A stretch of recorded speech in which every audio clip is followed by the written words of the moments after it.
Começa agora o programa Cerebrando, fé e razão em um só pensamento.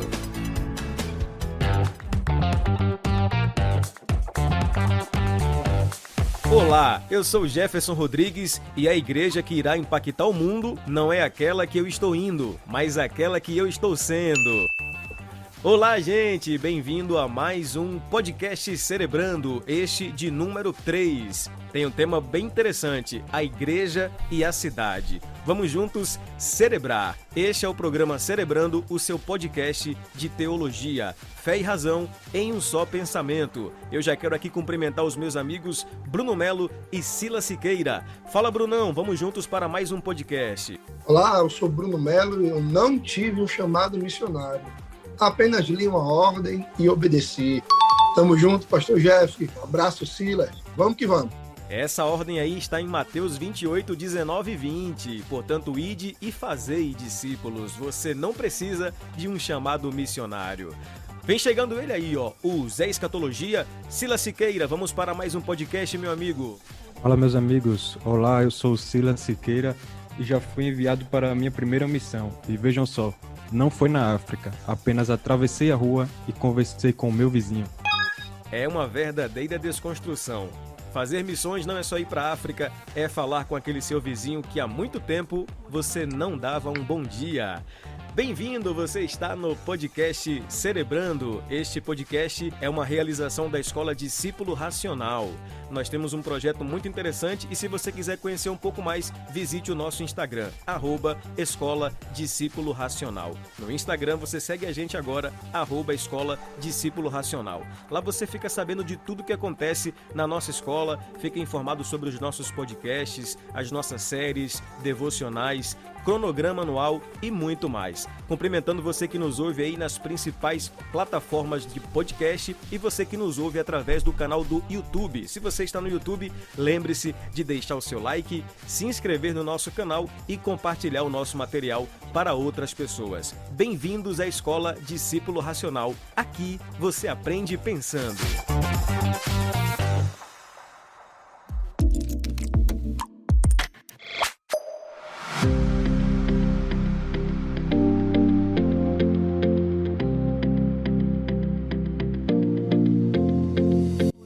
Maravilha, maravilha. Vamos então, começando aqui o nosso bate-papo sobre a igreja e a cidade. Nós ainda estamos nessa esfera de cosmovisão cristã e vamos falar sobre a missão e relevância da igreja na sociedade. Pastor Bruno, a nossa ideia hoje é desenvolver as características de uma igreja relevante na sua missão.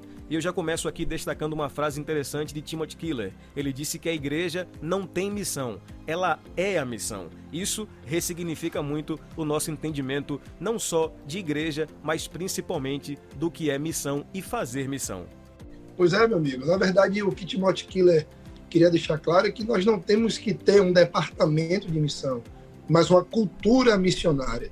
E por falar na cultura missionária, nós temos um termo teológico muito usado ultimamente, que fala sobre a igreja missional.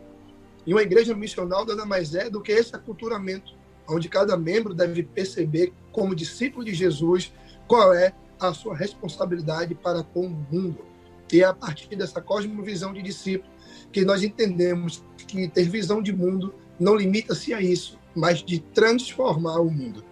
Foi exatamente isso que aconteceu em Antioquia. É o palco da nossa podcast de hoje, uma cidade conhecida por sua riqueza e imoralidade, mas se tornou uma base missionária para a igreja primitiva.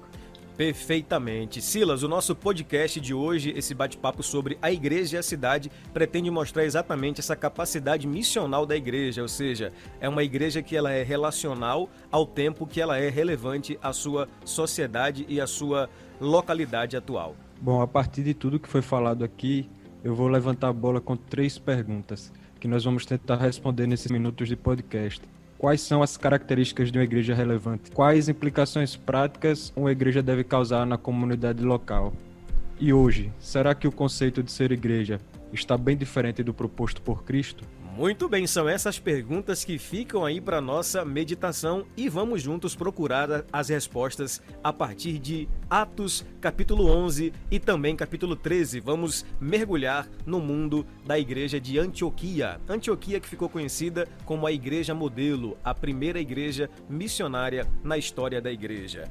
É interessante, meus amigos, que na narrativa descrita sobre a comunidade cristã de Antioquia, algumas características são bem peculiares para essa igreja, que ao seu tempo foi extremamente relevante. E a primeira delas é que essa igreja, a igreja de Antioquia, ela consegue desburocratizar o sagrado. Em outras palavras, a igreja de Antioquia, ela surge em um contexto de internalização da igreja em Jerusalém. Lá em Jerusalém, os concílios de Jerusalém pretendiam responder aos seguintes questionamentos teológicos acerca da pregação aos gentios. Enquanto isso, alguns homens improváveis de Chipre e Cirene, por exemplo, Cirene até hoje é uma região pobre da África, vão ser conduzidos por Deus a falar em Antioquia para gregos, ou seja, homens cultos.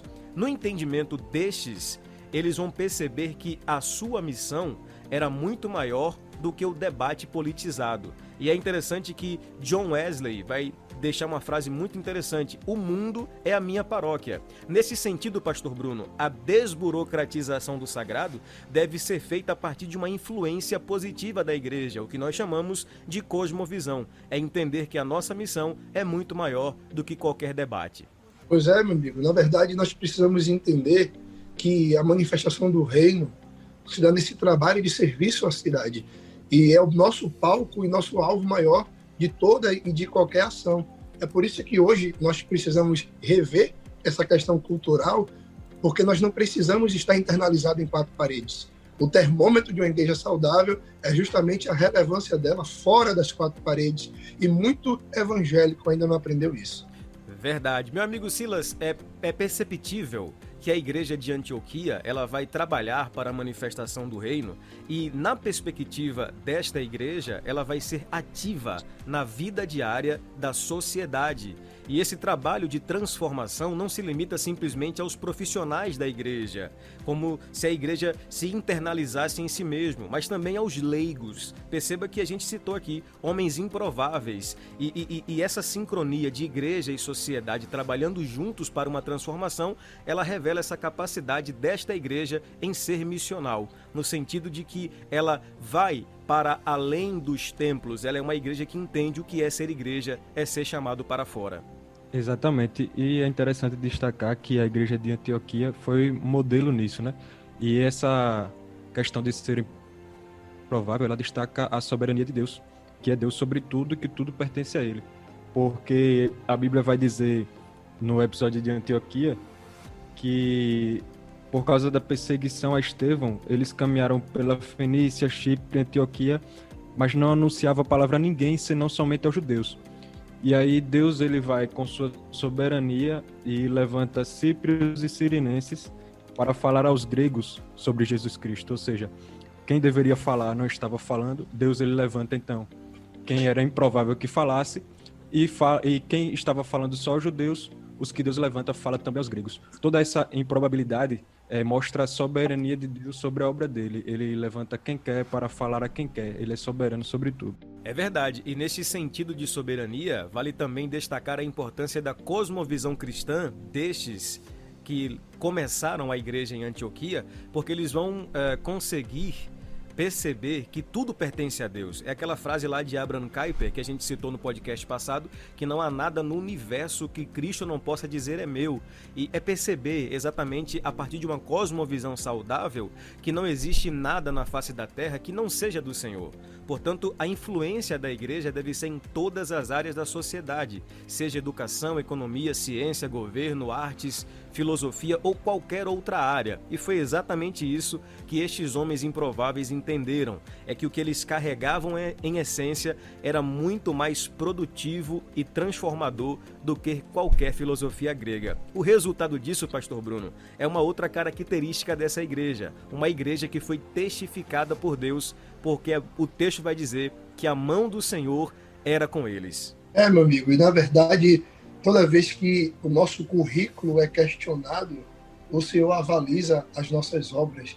Então, quando nós paramos para perceber o que Silas falou, é aquela coisa muito simples de entender. O capacitado, ele negligenciou, então Deus capacita quem está disponível.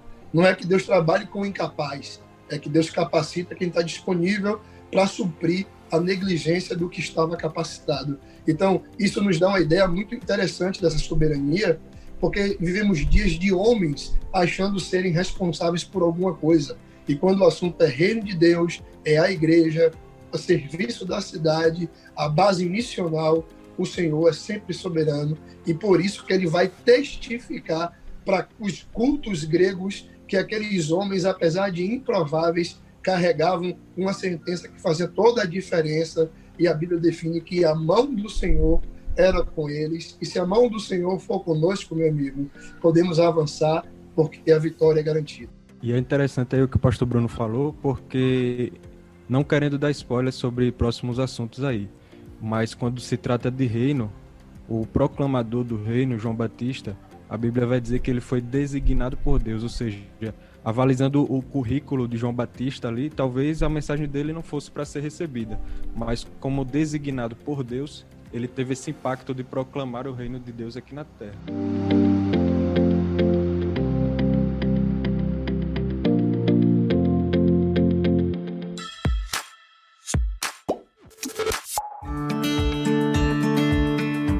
Muito bom, gente. Olha, esses crentes de Antioquia, eles vão demonstrar que uma igreja relevante, ela é composta de membros que crescem na semelhança do próprio Cristo. E aqui a gente já adentra para uma questão bem interessante e peculiar desta igreja. Pastor Bruno, essa igreja, ela vive sinais claros de avivamento. E falar de avivamento hoje dá até um tema para um podcast à parte, porque muita gente confunde avivamento e mover do espírito com manifestações epidérmicas, sensoriais. Mas em Antioquia fica muito claro os sinais de um avivamento genuíno. Essa igreja, ela era tão saudável que os seus membros eles conheciam e valorizavam o evangelho acima de qualquer coisa. E o resultado disso é que eles desejavam compartilhar esse evangelho cada vez mais com o mundo inteiro. E eu queria falar isso aqui que é bem interessante. Um cristão relevante, ele se preocupa em mostrar a necessidade da igreja em ser relevante à cidade, à sociedade, e se quiser ser participante da missão de Deus na terra, ele vai ter que entender que a igreja não é uma ilha, um gueto que se fecha a tudo que está ao seu redor, mas ele vai perceber que a igreja ela não tem quatro paredes, e isso precisa ser dito. O verdadeiro avivamento, pastor Bruno, durante a história, nós vamos pegar aqui vários exemplos de avivamentos, por exemplo. A ideia do avivamento em si não tem só um sentido espiritual, mas um sentido local, de mudança na sociedade e na comunidade. Grandes avivamentos trouxeram mudanças drásticas na sociedade, na política, na educação. Por exemplo, muitas faculdades que hoje nós conhecemos no mundo inteiro, como Princeton, por exemplo, foram frutos de avivamento. A pergunta que eu faço, meu amigo pastor Bruno, é: que tipo de avivamento a igreja brasileira diz que vive, se não há mudança drástica na nossa sociedade? Pois é, meu amigo, a igreja brasileira, segundo o censo, é composta por milhões de adébitos, mas ela é um retrato da igreja Sansão, tem força, mas dorme. Então, a nossa relevância, ela se dá por tudo que referencia o nosso país. O país do carnaval, o país do turismo sexual, o país da corrupção. Então, diante das manchetes que levam o Brasil para o mundo, é muito fácil a gente perceber que a nossa igreja ela sofre dessa dificuldade de entender o que de fato é um avivamento genuíno. A fé cristã ela não cabe em quatro paredes. É por isso que aquele propósito que rompeu todos os protocolos da probabilidade, ele se estabelece a ponto desses feitos chegarem até Jerusalém, e a igreja sede ficou sabendo que aqueles obreiros menos capacitados, digamos assim, que não estavam na primeira fila do hall do envio missionário, eles chegaram a um lugar que nada mais era do que a terceira maior cidade do Império Romano, e enviaram Barnabé para lá, e a Bíblia vai dizer que Barnabé viu a graça, testemunhando um avivamento que não se limitou às paredes da sede de Jerusalém, mas evadiram por toda a Antioquia, glorificando o nome de Jesus. Cara, muito bom isso, muito bom. Eu fiquei pensando aqui nessa frase que o pastor Bruno falou aí. A igreja brasileira se assemelha muito a Sansão. Tem força, mas dorme. Cara, que pancada. Pesado, como diria, usando um termo mais atual. E nessa perspectiva, Silas, a gente percebe que a igreja brasileira, ao contrário de Antioquia, ela tem muitos números. Ela tem muitos adeptos, como disse o pastor Bruno, mas pouca influência na sociedade. Nunca tivemos tantos evangélicos, em contrapartida, nunca tivemos tanta corrupção. E isso é sinal claro de uma apostasia, ao contrário de avivamento. Os sinais que acompanham a igreja de Antioquia demonstram isso. A igreja em Jerusalém viu, e quando Barnabé vai até Antioquia, o texto diz que ele achou e viu graça. É literalmente aqui o termo ver vida, assim como Deus achou graça em Noé em uma sociedade corrompida. Nos falta como igreja, Silas, sermos essa santa exceção, em meio a uma sociedade corrompida, mas o que vemos, infelizmente, é uma igreja cada vez mais influenciada e internalizada no seu próprio mundo. Para comparar Antioquia com a igreja brasileira, seria necessário trocar algumas palavras, né? A Bíblia vai falar sobre Antioquia que grande número creu e se converteu ao Senhor. Se a gente for falar da igreja brasileira, grande número crê, mas não se converte ao Senhor, porque se convertendo teria esse efeito. Uau. E é interessante quando se fala que Barnabé, chegando lá, ele viu a graça de Deus, porque palavras nós ouvimos, nós não conseguimos ver palavras, mas atitudes nós conseguimos ver. Então, quando Barnabé chega lá e vê a graça de Deus, em outras palavras, ele está dizendo que ele não só ouviu, mas ele via em atitudes da igreja de Antioquia a graça de Deus. E isso também nos falta muito na igreja brasileira. Nós podemos ouvir da graça de Deus, mas ver a graça de Deus é diferente. Porque muita gente vive na hipocrisia de falar sobre a graça de Deus. Nós ouvimos a graça de Deus naquela igreja, mas nós não vemos a graça de Deus naquela igreja. Se dá pancada em fofoca, se dá pancada em tantas das coisas, mas quando nós vamos ver, eles estão praticando a mesma coisa. Avareza, prostituição, fofoca e tantas outras coisas nos bastidores. Então isso que torna complicado, porque grande número crê e não se converte, e quando nós chegamos aqui, nós conseguimos ouvir da graça de Deus, mas não conseguimos ver da graça de Deus. E muitas vezes nem ouvir nós conseguimos. Nossa, isso é muito forte. Pastor Bruno, parafraseando uma frase sua, nós devemos diminuir a distância entre o que se fala e entre o que se faz. Essa percepção que Silas trouxe agora, eu confesso que eu não havia percebido no texto. A igreja de Jerusalém, ela ouviu falar do que estava acontecendo, mas Barnabé, ele foi testemunha ocular. Então essa igreja, nossa, que forte isso, ela conseguiu diminuir a distância entre os ouvidos e a visão. Ela não é conhecida agora apenas pelo que ouve-se falar dela, mas ela é relevante porque se pode testemunhar com os próprios olhos. Meu amigo, é simplesmente impactante. E essa extração do Silas aí, de fato, é um retrato da nossa geração, que às vezes a gente ouve, mas não vê. E quando ouve, nem sempre a gente ouve de forma coerente. É isso aí. Resumindo esse tópico, é justamente a distância entre o que se fala e o que se faz. E eu posso ver Barnabé voltando para prestar conta e dizendo assim, nossa, é muito mais do que tudo que nós ouvimos. Que coisa tremenda, que coisa tremenda.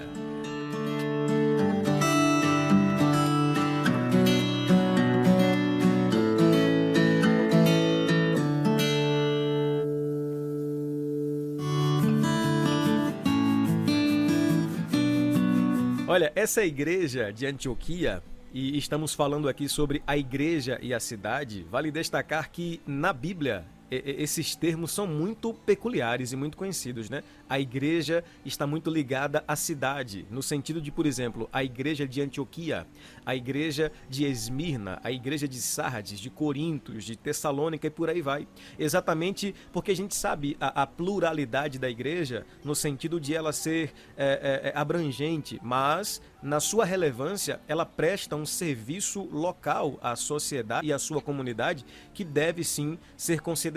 E para isso é necessário que essa igreja ela possua o que essa igreja de Antioquia possuía: líderes inspiradores. E em uma sociedade doente, a igreja necessita de referências saudáveis. E o texto vai dizer que para essa igreja é enviado um líder que possuía características interessantes. Ele era um homem de bem e cheio do Espírito Santo. Esse líder aqui, pastor Bruno, por nome de Barnabé, ele é simplesmente sensacional, porque essas duas características denotam características que estão em desuso hoje em dia. Muitas pessoas elas se esquecem desses pequenos detalhes da personalidade de Barnabé. Muita gente até busca o enchimento do Espírito Santo, mas poucos querem ser do bem. E aqui eu lembro que tanto os pré-reformadores quanto os reformadores, os puritanos, eles eram conhecidos por essa característica de ser bom. É um termo que ficou tão conhecido de ser piedoso. E nos falta isso. Hoje vivemos um tempo de liderança estranha, manipuladora, asfixiante. Nos falta essa capacidade de líderes inspiradores para igrejas saudáveis que sejam cheios do Espírito Santo e homens de bem. Pois é, meu amigo. Em dias de lideranças maquiavélicas e megalomaníacas, Barnabé ele é do bem porque ele investe em pessoas. E hoje, os padrões que se estabelecem na igreja tem mais um pano de fundo empresarial do que fraternal. Então, como é que funciona? O líder é um chefe. E os seus liderados, quando não são clientes, que são os membros, são funcionários, que são os obreiros. Então, tudo isso se estabelece em uma prisma capitalista, onde a subserviência fala mais alto, porque eu prefiro fingir não ver, porque eu sou pago para estar ali. E é isso aí, é totalmente contraditório e paradoxal à igreja primitiva e à cultura apostólica que inspirou os nossos pais da fé. Isso é coisa séria. E pensar que em Antioquia, essa igreja vai ser presenteada com esse líder tão relevante para o seu tempo, e mais, ele vai, no caso Barnabé, ele vai trazer Saulo junto com ele para essa missão. E só lembrando que nesse contexto aqui, Saulo estava há 14 anos esquecido pela igreja em Jerusalém e por muito sofrendo segregação e preconceito pelo seu passado de perseguidor. Barnabé não vai enxergar Saulo como uma ameaça, mas ele vai perceber que existe uma possibilidade de Saulo ajudá-lo na missão. Porque o que Saulo é não anula o que Barnabé é e vice-versa. Muitas das vezes nos falta essa capacidade de enxergarmos potencial e não um possível concorrente no ministério. Então, para o desprezado Saulo, só uma igreja improvável para ter espaço para ele. Talvez, dentro do formalismo de Jerusalém, ele ficaria na cadeira por mais 14 anos. Mas é interessante que ele disse aos coríntios que há 14 anos não sabia se no espírito ou na carne foi levado ao terceiro céu. Então, enquanto a burocratização, né, religiosa trava um homem pelo que ele foi, né, o reino dos céus, ele dá livre acesso pelo que ele é. Que maravilha! E quanto aprendizado com a bondade e as características do enchimento do Espírito Santo em Barnabé. Este, sem sombra de dúvidas, era um líder inspirador e é exatamente isso que nós precisamos para a igreja na atualidade.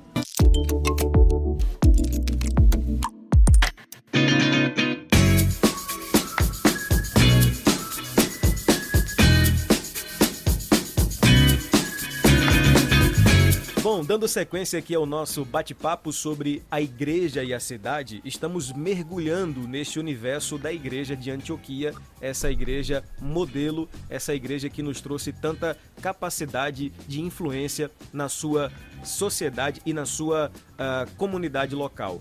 Um outro ponto, Silas, que nós podemos trabalhar para essa igreja é exatamente essa capacidade da identidade gerada através do ensino. Observe que o texto vai dizer que Barnabé ele passa tempo investindo no ensino da palavra. E o ensino da palavra de Deus foi tão expressivo que em apenas um ano os novos convertidos estavam tão completamente mudados ao ponto de chamarem a atenção dos moradores locais, os quais os denominaram de cristãos. Ou seja, essa igreja é relevante porque ela possui uma identidade que a sociedade, a comunidade local vai lhe dar. Isso é muito interessante. Em dias que a igreja local ou a igreja evangélica, ela tem sido rotulada com rótulos tão depreciativos, essa igreja vai ser assemelhada ao próprio Cristo pelo seu modo de viver. É muito interessante isso. Nós vamos entender bem como é que surgiu essa questão aí de serem chamados cristãos, né? Eu já percebi que vocês são dos meus, não estão ligando se vão perder seguidor ou não, ou ouvinte ou não, já chutaram o balde falando sobre liderança. Interessante, nós vemos, já ligando liderança à identidade, essa questão de Barnabé, é muito interessante, porque é comum nas nossas igrejas muitas pessoas mudarem a liderança ao longo do tempo. Muitos pastores vão chegando e outros saindo das igrejas, na maioria das igrejas evangélicas. É interessante que Barnabé, a Bíblia vai dizer que quando ele chega e vê a graça de Deus, ele se alegra, exorta a todos que permanecessem no Senhor com o propósito do coração. E aí está um dos grandes erros que nós vemos na maioria dos líderes, é que eles querem deixar a sua marca, o seu nome, sendo que o que na verdade deveria ser deixado é a marca de Cristo naquela igreja. Então, muitas vezes, quando chega, apesar de estar vendo a graça, muitas vezes ele abre mão daquilo e quer impor a sua marca, a sua cara àquela igreja, quando a cara que deveria ser posta é a identidade e a cara de Cristo. Então é interessante isso, porque Barnabé, ele vê a graça e a exortação dele é para que permaneçam no Senhor com aquele propósito, e não que mude a cara para que coloque uma igreja com a cara de Barnabé. Mas Barnabé chega lá, vê que a igreja tem a cara de Cristo e diz, permaneça no Senhor, com o propósito de coração. E aí é justamente por desse ensino da palavra e por conta desse permanecer no Senhor, é que a igreja vai criar essa identidade. Porque a Bíblia vai dizer no versículo 24 que muita gente se uniu ao Senhor, e essa palavra, essa expressão é muito forte. Muita gente se uniu ao Senhor por permanecer no Senhor com o propósito do coração, que foi justamente o que Barnabé fez quando chegou lá. Viu a graça, pediu para que permanecessem, ensinou a palavra e com o tempo muita gente se uniu ao Senhor. Não existe uma expressão mais forte de identidade em expressar Cristo do que essa. Você está unido ao Senhor, como Enoque esteve unido ao Senhor um dia e chegou a desaparecer. E aí eu vou dar uma by do amigo Brandon Alves, uma postagem que eu vi recentemente, falando sobre Enoque, que Enoque andou com o Senhor e desapareceu. Aquele que anda com o Senhor, a tendência dele é que desapareça. Fica esse especial aí, uma participação de Brandon Alves no podcast. Bacana, a referência de Brandon é sempre muito bem-vinda. E que alusão interessante, viu, Pastor Bruno, porque é exatamente isso, essa capacidade de um líder enxergar a igreja com a cara de Cristo. Em dias em que a gente define a igreja como a cara do pastor, Barnabé ele conseguiu enxergar a igreja com o perfil e a identidade de Cristo. E identidade não é rótulo, identidade é exatamente a capacidade de identificar o caráter. Essa igreja se parecia com o seu Senhor. Pois é, meu amigo. Quando a igreja tiver de fato a cara do pastor, e eu coloco o pastor com P maiúsculo, ela vai justamente manifestar uma identidade assertiva, porque a identidade não é rótulo religioso ou político, é simplesmente a manifestação do caráter de Cristo. Então a igreja tem que ter a cara do pastor, mas é do pastor dos pastores, do sumo pastor, porque toda vez que a igreja não tiver a cara de Cristo, a sua identidade está fragmentada, com pano de fundo antropocêntrico. Por isso nós vemos tantos rótulos de renovado, carismático, pentecostal, calvinista, arminiano.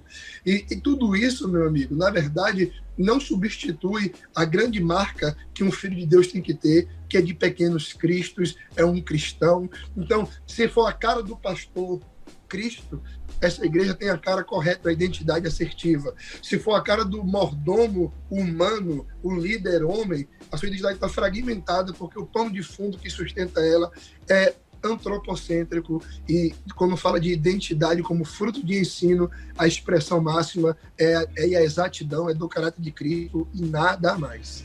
É isso aí. Muito bom, muito bom. Silas, para a gente finalizar aqui essa ideia de identidade, é pertinente atentarmos para o fato de a igreja pós-moderna, ela perder a sua identidade em diversas localidades do mundo. Por exemplo, a Europa, que foi berço da reforma protestante e de grandes avivamentos na história, hoje já é considerada um continente pós-cristão, ou seja, o cristianismo virou passado, apenas cultura, folclore. Assim como os Estados Unidos da América também caminham para esse processo que é degradativo. E algumas características, elas dominam e impregnaram o conceito de cristianismo nesses lugares, como o relativismo, o liberalismo teológico e a cultura da internalização, levaram essas igrejas a esse estado. A igreja brasileira, que ostenta números templos grandiosos e sinuosos, ela também não pode ser medida a sua vitalidade e a sua saúde por isso. Uma igreja saudável é uma igreja que possui uma identidade fruto da palavra. É interessante isso aí, quando acontece, eu costumo chamar da síndrome do filho pródigo moderno, que ele está em comunhão com o pai, ele pede a herança ao pai, diz que vai para longe, a Bíblia fala que ele vai para longe da presença do pai, levando a herança consigo, e chega lá, ele gasta toda a sua herança longe do pai, e aí ele experimenta do mais baixo que ele pode experimentar para um judeu, que era desejar comer as bolotas de porco, mas ele é filho, ele desejou, não foi dado ele de comer, e aí ele vai voltar para a casa do pai. Quando volta, o pai justifica aquela festa de recepção dele, dizendo que ele estava morto e reviveu, estava perdido e foi encontrado. Ou seja, o pai destaca as duas faces, a espiritual, porque literalmente ninguém na parábola chega para dizer ao pai que ele morreu, mas ele destaca que ele estava morto e reviveu, ou seja, espiritualmente, e que humanamente estava perdido e foi encontrado. E é interessante porque a sociedade vive essa síndrome do filho pródigo moderno. Muita gente pega a herança do cristianismo que trouxe para a sociedade, os costumes, o que trouxe para a sociedade ocidental, e leva consigo, porém quer viver longe da presença do pai.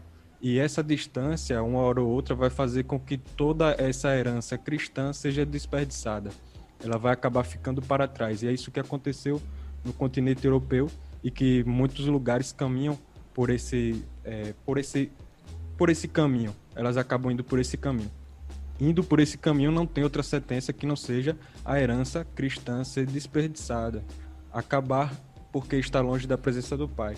Quando ele fala que estava morto e reviveu, é interessante, porque pela tradição judaica, se nós formos analisar a situação, o filho está dizendo para o pai que o pai morreu para ele, porque a herança só é dada quando o pai morre, mas ele está pedindo antes a herança, ou seja, pai, o Senhor morreu para mim. Só que a parábola não chega a dizer isso, porém ela chega a dizer que o filho morreu, e quem diz isso foi o pai, ou seja, quando as pessoas abrem mão da presença do pai, elas acham que Deus está morto para elas, quando na verdade ela quem está morta momentaneamente para Deus. E aí Deus ele espera o momento certo e resgata de volta e diz, estava morto e reviveu. Em nenhum momento Deus ele está morto, nem mesmo quando nós achamos que ele está morto. Mas nós, pelo contrário, quando nos como mortos-vivos por esse mundo, até o momento que ele ressuscite a nós e nos traga de volta sua presença. É por aí, é por aí. Vamos dando sequência aqui ao nosso bate-papo e a gente já está chegando aqui para um tópico que eu acho muito interessante, que é exatamente a capacidade dessa igreja produzir dons funcionais. Pastor Bruno, a gente está até falando, né, na igreja sobre essa temática, a funcionalidade dos dons espirituais, e essa igreja ela vai nos trazer essa elucidação. O texto vai dizer que lá em Antioquia havia um profeta por nome de Ágabo, e pelo Espírito ele deu a entender que haveria fome em toda a terra.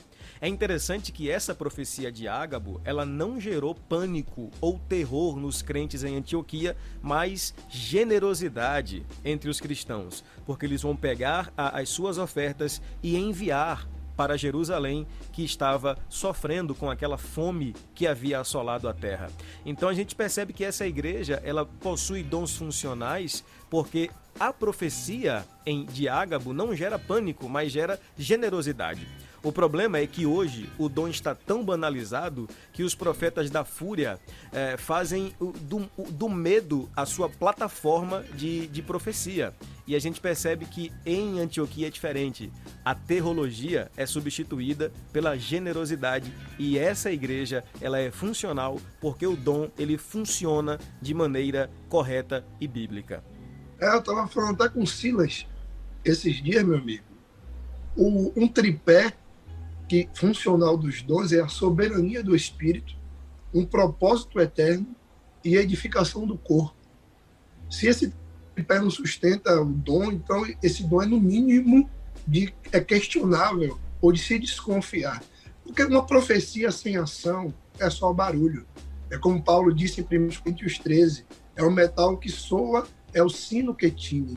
Então, se os dons não fluírem em um propósito assertivo, produzindo no corpo de Cristo, na sua igreja, uma funcionalidade para resolução de um problema, para prevenção de algo que está por vir, que sempre vai convergir em um trabalho de caráter solidário, então, meu amigo, nós temos que questionar, porque tudo que não promove esse caráter do amor como sustentação, no centro de tudo, ele não tem um caráter de Cristo e nós não devemos simplesmente tolerar, mas sim investigar qual é a raiz de tal manifestação. Interessante também notar que essa profecia de Ágabo, ela vai tocar justamente no caráter da igreja de Antioquia, porque se nós percebermos, um aviso desse ele pode despertar duas coisas totalmente antagônicas. Se eu chegar para uma comunidade e disser que o mundo passará por uma grande fome, nós podemos, no mínimo, despertar duas coisas. Uma, a generosidade, mas por outro lado também a avareza, porque poderia ter gente nesse meio que pensasse em guardar alimentos e não em doar alimentos, porque todos passariam por uma fome. Então essa profecia de Ágabo, ela vem como um teste de caráter para a igreja de Antioquia. Quando eles se comportam dessa maneira, doando, abrindo seu coração, doando para os seus irmãos, eles estão demonstrando que o caráter que está nele é o caráter de Cristo, por isso são chamados de pequenos cristãos. Eles poderiam muito bem ter tido o comportamento contrário de guardarem alimentos e não de doar alimentos, já que o mundo todo passaria por uma fome.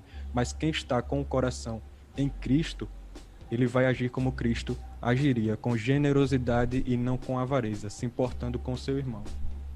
Pegou aí a referência? Quem está com o coração em Cristo, age como Cristo. Isso é literalmente ser cristão.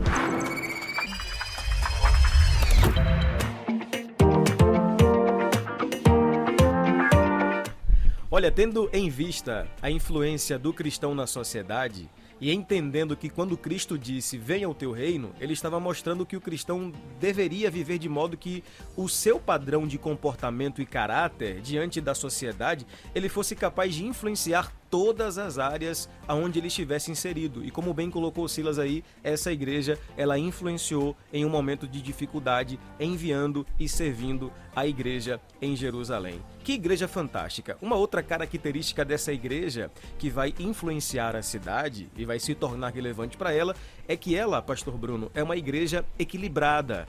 Porque o capítulo 13 de Atos vai dizer que em Antioquia havia doutores e profetas. E falar disso aqui, nos dias atuais, é falar de dois extremos, né? Ou a gente enxerga igrejas que tem doutor demais ou tem profeta demais. E esse desequilíbrio só traz prejuízo para o corpo de Cristo. Quando há o equilíbrio entre profetas e doutores, nós vamos perceber que a assertividade da funcionalidade da igreja, ela é muito mais abrangente na sua proposta. Pois é, a gente pode montar uma conta básica, né? Uma equação simples, teologia mais poder é igual a reino. E parafraseando o Iago Martins, a teologia não esfria o crente, ela simplesmente apaga o falso fogo. Por isso nós temos que combater, meu amigo, esse extremo que nós vemos de 8 ou 80. É justamente o desafio da igreja buscar uma linha tênue, equilibrando essas duas realidades para podermos assim desfrutarmos da plenitude do caráter de Deus. Silas, negligenciar a teologia é negligenciar o contato com a historicidade, com a narrativa bíblica, ao ponto que negligenciar a profecia é negligenciar a transcendência espiritual. Esse equilíbrio é mais que necessário. Exatamente, é muito necessário na verdade, até porque para elucidar as profecias nós precisaremos das bases da teologia, então não tem como uma coisa andar sem a outra. É o equilíbrio. A profecia ela tem sua utilidade no tripé aí que foi informado pelo pastor Bruno, e a teologia ela elucida tudo isso. Como foi dito, não esfria o crente, ela apaga o falso fogo. Então como apagaremos o falso fogo sem a teologia? E como teremos uma igreja saudável, uma igreja que viva a plenitude em Cristo, sem que também seja explorado ou seja negligenciada essa questão da profecia. Então acredito que são duas coisas que podem e devem andar juntos. Uma igreja equilibrada como a de Antioquia e está posicionada entre mestres e profetas. Entre mestres e profetas. Essa igreja é relevante, essa é a igreja de Antioquia. Já caminhando aqui para o final do nosso bate-papo, Pastor Bruno, a gente vai perceber aqui algumas últimas características dessa igreja que vão, assim, fazer toda a diferença. O primeiro é que os diferentes tornam-se iguais. Eu acho tremendo essa capacidade porque como a gente vive em uma sociedade pluralista e cada vez mais ideologizada, manter uma identidade onde todos tornam-se iguais, e não no sentido de todos pensarem a mesma coisa, mas iguais porque são nivelados pela graça. E é exatamente o que acontece em Antioquia. Lá tem vários diferentes que convergem no mesmo propósito. Pois é, e é interessante a gente entender isso, meu amigo, porque em dias de segregação, hoje as igrejas evangélicas, elas degladiam-se entre si de acordo com a denominação, de acordo com a esfera teológica vigente. E nós percebemos que, quando nos comportamos dessa forma, a gente está vituperando uma realidade do caráter do corpo de Cristo, porque se nós formos parar para entender, Cristo ele só será expressado de forma plena quando o corpo ele flui em concordância como organismo. Cristo não está fracionado nem dividido. E é por isso que o nivelar da graça em Antioquia vai fazer com que judeu, como de Chipre, como sirineu africano, como escravos, como homens de palácio, eles sejam todos convergidos em um só, que é uma igreja, e essa igreja é composta com diferentes, mas ela é igual no seu propósito. Ela é igual no seu propósito. Silas, só destacando aqui, ó, o texto de Atos 13, a parte B diz que em Antioquia estava Barnabé, judeu de Chipre, Simeão, chamado Níger, Lúcio Cirineu, ou seja, africano, Manaém, irmão de leite de Herodes, ele foi criado junto com Herodes, ou seja, um homem de palácio, e por fim está lá na última escala, Saulo, que é um ex-fariseu e perseguidor da igreja. Que salada, né? Que mistura. A igreja é isso, é um mix de diferenças, a celebração da diferença que converge em um só propósito. E a gente tem que levar bem em conta essa palavra, nivelados pela graça, né? A graça que os nivelou. E é um grande erro da maioria das igrejas evangélicas, principalmente aqui no Brasil, é tentar nivelar os cristãos por outros meios que não sejam a graça. Nivelar pelos costumes, nivelar pelos usos, nivelar trocando a natureza até mesmo psicológica da pessoa. Acaba nivelando pelos usos e costumes, mas não nivela pela graça. Muitas vezes a graça nem está presente ali, se comportando como sepulcros caiados, na verdade. É até bonitinhos por fora, mas por dentro não há vida. Então é importante que quando nós nos tornemos iguais uns aos outros, esse nivelamento ocorra pela graça. E a graça transbordando, ela mudará o que for necessário no que tange a aparência, mas não o contrário. A Bíblia nunca nos ensina um movimento contrário que vem de fora para dentro, mas sim de dentro para fora, porque o que vem de fora para dentro nos lembra logo o farisaísmo. É isso. Então, se formos falar sobre esse assunto, um podcast pode até render com relação ao mal que causou na igreja, usos e costumes, mas aí a gente deixa para depois. Ou então quando tiver coragem. Ou então quando tiver coragem. Mas já fica aí a dica, hein? E essa temática aí, ela certamente aparecerá aqui no nosso podcast Cerebrando. Pastor Bruno, já chegando aqui para a reta final do nosso podcast, essa igreja de Antioquia, sobretudo, possui um entendimento missional, porque ela vai ofertar para missões aquilo que ela tem de melhor. O Espírito pediu: apartai-me Barnabé e Saulo. Veja como a cultura do reino estava tão intrínseca a essa igreja que destrava a generosidade. Quando o assunto é oferta para missões, geralmente a nossa cultura é de dar aquilo que sobra. Essa igreja não. Ela envia simplesmente Barnabé e Saulo. É como se ela enviasse Bruno e Silas. Olha que potência aí para que missões seja o alvo da igreja. Pois é, ia mandar um doutor e o profeta. Irmão, é interessante a gente perceber que o papel da igreja não é buscar seus direitos, mas é exercer os seus deveres. E um dever da igreja, claro, são palavras do bom mestre, disse Jesus: ide por todo o mundo, pregai o evangelho a toda criatura. Então, meu amigo, enviar Barnabé e Saulo é entender que o id, né, ele é importante, prioritário, e vai o melhor, porque se não for o melhor, muitas vezes até vai, mas não faz. É id e fazer. Então eu tenho que enviar o que eu tenho de bom, porque é uma certeza que eu vou fazer. Se não vai e volta do mesmo jeito. Nossa, se não vai e volta do mesmo jeito. E fica nesse ciclo vicioso, e porque a ênfase muitas das vezes está errada, né? Não que o id não tenha ênfase, mas o fazer é o mais importante. Que entendimento, que bacana, que bacana.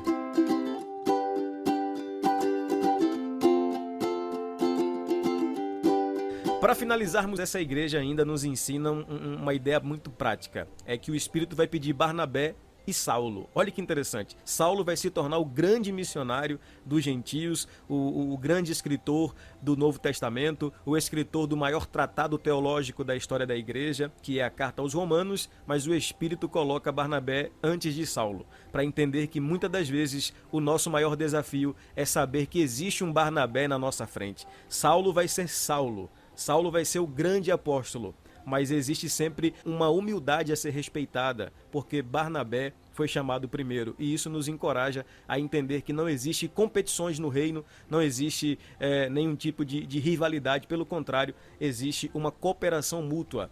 Essa proposta de humildade, na verdade, é um exercício particular de uma cultura coletiva, porque quando a igreja entende o papel dela missional enviando o melhor, aqui se entende que, além de enviar o melhor, nós precisamos respeitar uma ordem natural das coisas. Então, o que define a igreja é sustentado pelo que define cada um. Então, quando Barnabé, depois Paulo, eles estão apenas sintetizando uma realidade que é abrangente a todos, manifesta na pessoa dos líderes. Perfeitamente. É interessante notar esse comportamento de humildade, porque maior do que a humildade entre os homens é notar quem o chamou. A Bíblia vai dizer que disse o Espírito Santo: apartai-me a Barnabé e a Saulo para a obra que os tenho chamado. O Espírito chamou os dois.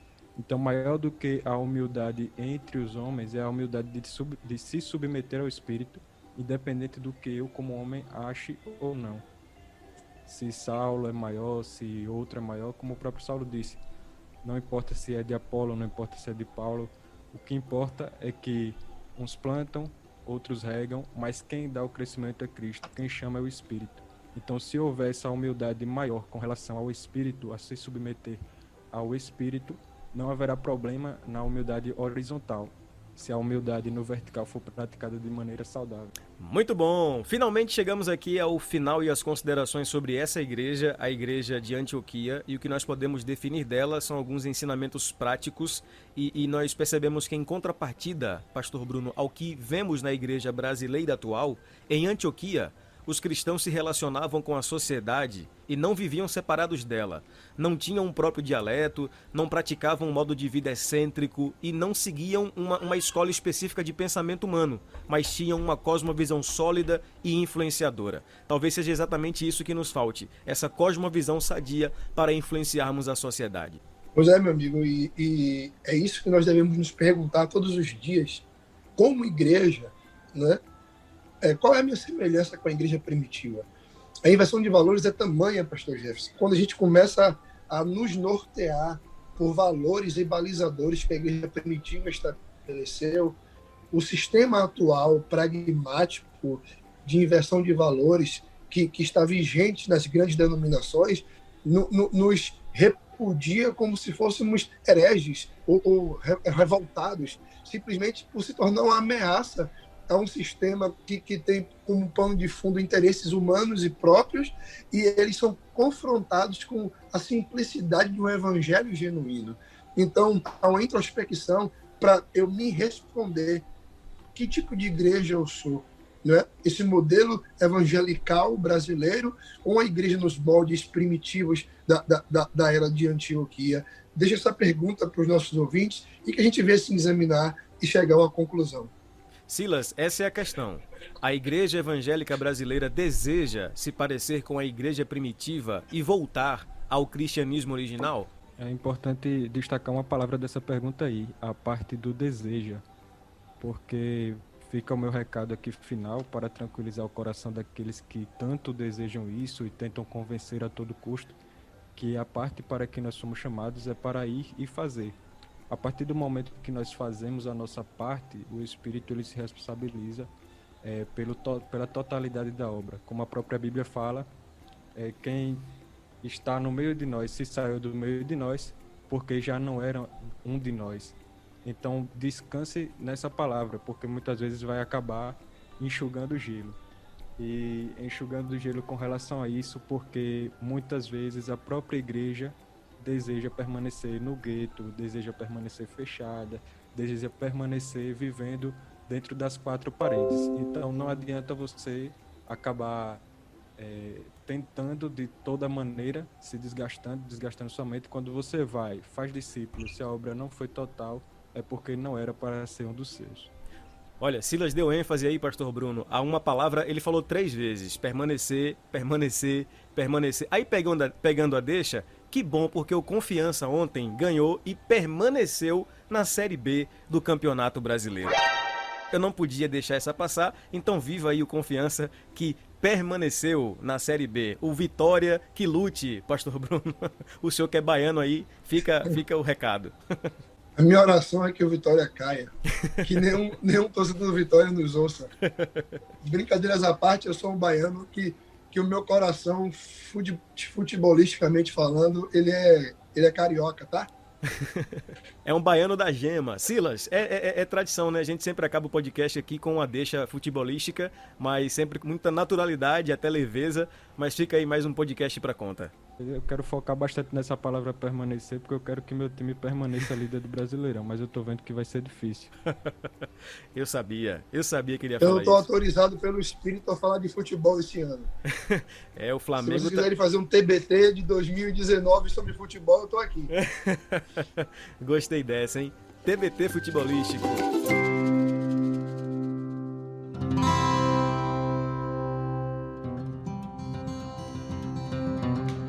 Enfim, gente, passando a régua em mais um podcast, esse é o podcast Celebrando de número 3, falamos aqui sobre a igreja e a cidade. Qual é o tema que você quer ouvir? Qual é a sugestão que você tem para dar? Então siga a gente no Instagram, @Escola Discípulo Racional. Até a próxima e que Deus te abençoe.